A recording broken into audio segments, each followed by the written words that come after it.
কানাডাকে ঘিরে একের পর এক বিস্ফোরক মন্তব্য করে চলেছেন মার্কিন প্রেসিডেন্ট ডোনাল্ড ট্রাম্প। চলতি সপ্তাহেই ফের কানাডাকে যুক্তরাষ্ট্রের ৫১তম অঙ্গরাজ্য বানানোর কথা বলেন তিনি। বিশ্ব অর্থনৈতিক ফোরামের সম্মেলনে যোগ দিয়ে হুমকি দেন দেশটির ওপর ২৫% শুল্ক আরোপেরও। নির্বাচনী প্রচারণা থেকে শুরু করে টেলিভিশনে একাধিক সাক্ষাৎকার। সাম্প্রতিক সময়ে মার্কিন প্রেসিডেন্ট ডোনাল্ড ট্রাম্পের বক্তব্যে বারবার উঠে এসেছে কানাডাকে যুক্তরাষ্ট্রের অন্তর্ভুক্তির বিষয়টি। শুরুতে নিছক রসিকতা মনে করা হলেও দিনে দিনে ব্যাপারটি রূপ নিচ্ছে উদ্বেগে।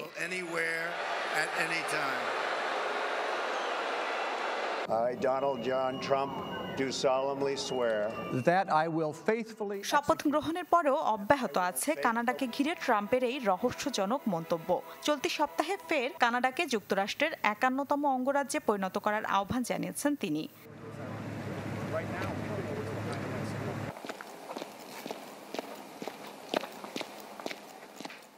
তাও আবার যেখানে সেখানে নয়, দায়িত্ব নেওয়ার পর প্রথমবারের মতো আন্তর্জাতিক সম্মেলনে দেয়া বক্তব্যে এ মন্তব্য করেন ট্রাম্প।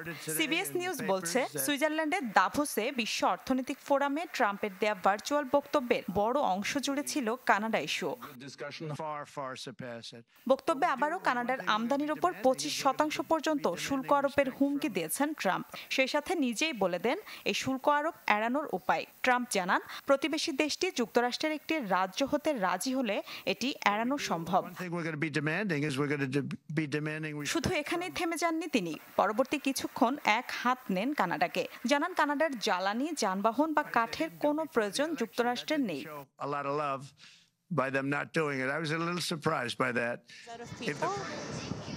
পুনরায় শুল্ক আরোপের এই হুমকি কানাডায় গভীর উদ্বেগ সৃষ্টি করেছে। এই পদক্ষেপে বড় অর্থনৈতিক বিপর্যয়ের শঙ্কায় অর্থনীতিবিদরা। তবে শক্তিশালী পাল্টা পদক্ষেপের কথা ভাবছে কানাডা। যদিও ওয়াশিংটনের ওপর অনেকাংশে নির্ভরশীল কানাডা, দেশটির প্রায় ৭৫% রপ্তানি যুক্তরাষ্ট্রে যায়। মেক্সিকোর পরেই কানাডা যুক্তরাষ্ট্রের দ্বিতীয় বৃহত্তম বাণিজ্যিক অংশীদার। তবে যুক্তরাষ্ট্রে কানাডার মোট রপ্তানির পরিমাণ মাত্র ১৭%। অর্থনীতিবিদদের মতে, আমেরিকা কানাডার পণ্যগুলোর ওপর জ্বালানি নিরাপত্তার জন্য নির্ভরশীল। মার্কিন গণমাধ্যম বলছে, ২০২৪ সালে কানাডা প্রায় $১৭০ বিলিয়ন জ্বালানি রপ্তানি করেছে।